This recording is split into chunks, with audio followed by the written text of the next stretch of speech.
Devil Dinosaur was one of the final titles Jack Kirby produced for Marvel.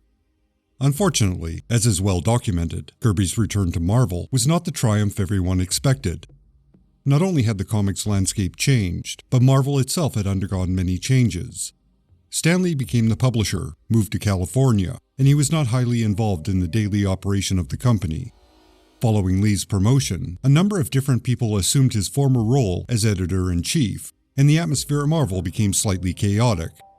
This led to some decent, creative anarchy due to relaxed comics code restrictions and the lack of a consistent editorial vision.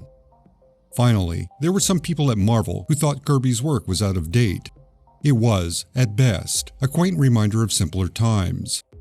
Kirby's late Marvel output, and Devil Dinosaur in particular, was held up as an example that King Kirby had lost his touch. Sure, he may have had great ideas, but they were filtered through the style of someone who was stuck in the 50s. Marvel in the 70s had a certain vibe, and Kirby's material didn't fit in, not even a little. At this stage in his career, Kirby was not open to any collaboration with a writer or editor. As with Devil Dinosaur and Machine Man, he was open to suggestions for a series, but he was quite opposed to any creative assistance once he was working on it. The point being, there were likely a few people at Marvel who were gleefully waiting for Kirby to fail. Any success, or lack thereof, was firmly his responsibility since he did what he did without anyone's input. And Devil Dinosaur was that final failure. Not only did Kirby leave Marvel again, but he left the comics industry for animation.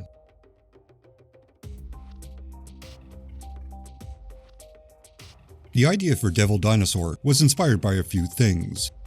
Marvel had just cancelled the Eternals, and Kirby needed more work. Their contract with him specified he would be paid for 15 pages of artwork a week.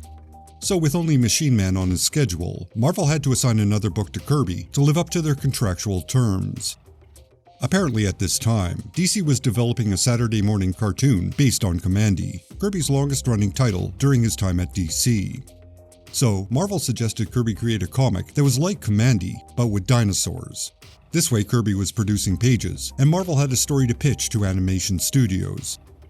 Obviously, neither Commandy nor Devil Dinosaur became cartoons. They never got beyond some pre-production sketches. But the inspiration for Devil Dinosaur was a Marvel Kirby animation project competing with a DC Kirby animation project.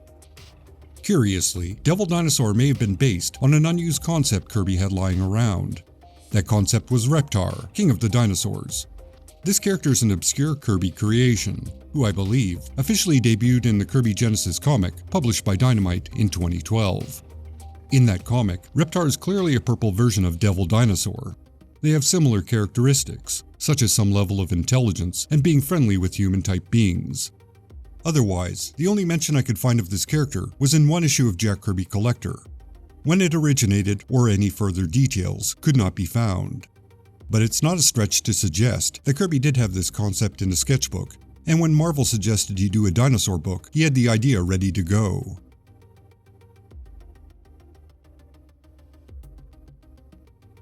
The first issue is the standard origin story. It's dedicated to establishing Devil Dinosaur, the primitive human, Moon Boy, and how they came to be friends. The setting is the Valley of Flame, a lush area somewhere on Earth, teeming with life and at the mercy of an active volcano. There are a few different tribes that live within and outside the valley. Naturally, they clash, as each tribe attempts to rule the valley. As a setting, it definitely has a lot of dramatic possibility. Moon Boy and Devil meet by chance. Devil's mother was killed, and the young Devil was burnt and tortured by his captors. This caused the distinct red skin the dinosaur has. Moon Boy rescues Devil and cares for him during his recovery. Devil grows up and comes to the attention of the tribe that originally tried to kill him. The issue ends with this malicious group attempting to end Devil's existence. The second issue picks up this plot thread. Naturally, Devil survives, and with the accidental help of a large spider, wipes out the murderous tribe. Peace is restored to the valley. The third issue is an odd story about an invading giant human who wears the skull of a triceratops. He terrorizes the valley until Moon Boy discovers he's there looking for his son. Once they're reunited, they leave peacefully. The next issue begins a long, somewhat disjointed 4-part story. In my opinion, this story arc is typical of Kirby's approach to monthly storytelling. He sets up the premise, in this case, some robotic invading aliens, and he suggests there is a way out of this situation, but he leaves a lot of room to go wherever he feels like while getting to that resolution, which he certainly does. Most notably, he adds an Adam and Eve type of parable. Once the aliens are defeated, their spaceship's computer emerges and it isolates 3 individuals in a dome of paradise. Obviously, it's a Garden of Eden illusion.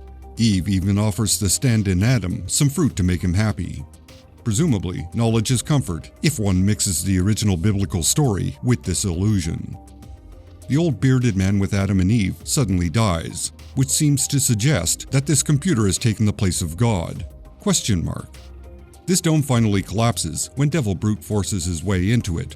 He lands on the note that people weren't meant to live in paradise, and they have to learn to survive on their own merits. It's Kirby's take on a metaphor that will repeat throughout human history, which would be the receiving and rejecting of gifts from the gods, and the consequences that arise. It's a decent first draft, but it could have been greatly improved if Kirby had the time to sit with it a little longer.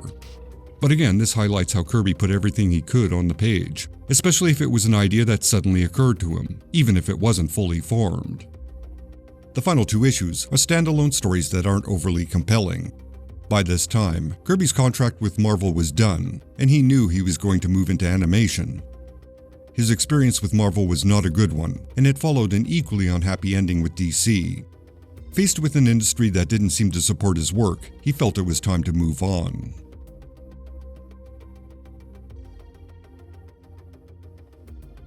In my opinion, the majority of Kirby's career in the 70s can be generalized as some usually great ideas that weren't fully formed. The Fourth World Saga may be one good example, but I would also include OMAC. That series was a bunch of wild, inventive material that seems more about putting ideas on the page rather than refining them into a classic, unforgettable story. In part, these unshaped ideas may be due to his schedule. It's exceptionally rare for an artist to turn out 2 pages of artwork and writing a day. Perhaps I might do this under a deadline crunch, but Kirby did this every day from the beginning of Marvel in 1961 to the end of his career. Sometimes that page count was supplemented by doing layouts for others and doing covers. So Kirby was a workhorse who didn't have time to shape his stories into something solid and cohesive. Instead, he put what he could onto every page and left it to others to interpret and advance his ideas. Put in that perspective, it's understandable why his work was coherent, but not overly evolved. He simply didn't have time to do more than the basics. Which is where Kirby should have involved someone else. He should have actively collaborated with someone to give him feedback, write fluid dialogue, and generally make the stories work as intended. For example, Destroyer Duck, the collaboration between Kirby and the writer, Steve Gerber. That short series was wild, inventive, and played to Kirby's strengths.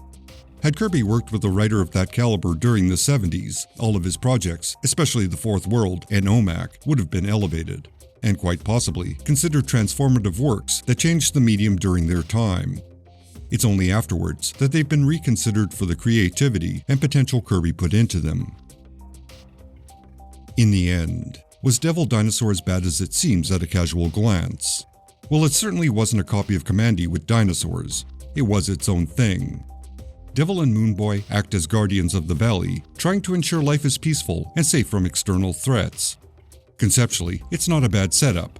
Its execution may be somewhat simple and intended for a young audience, but it does actually work on its own merits. From the vantage point of the year 2024, it does look out of date, but there is a charm to it, which is prevalent in a lot of Kirby's work from that period. To be perfectly honest, I read this with the expectation that it would end up as a bad idea done poorly segment, but it really didn't meet that criteria.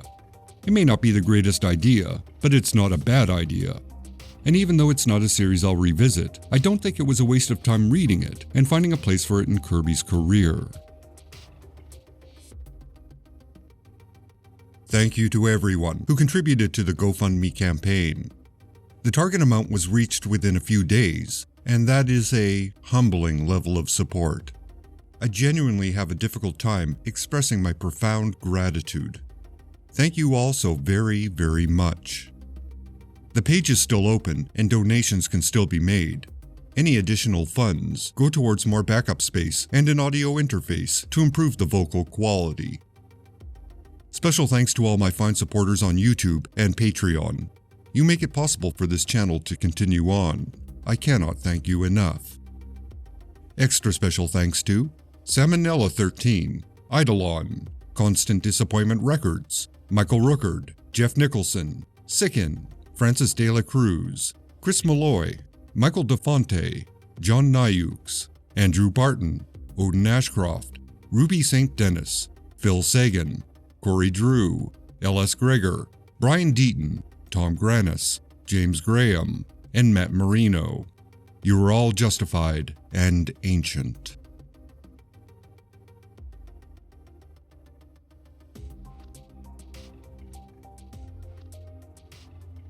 Until next time.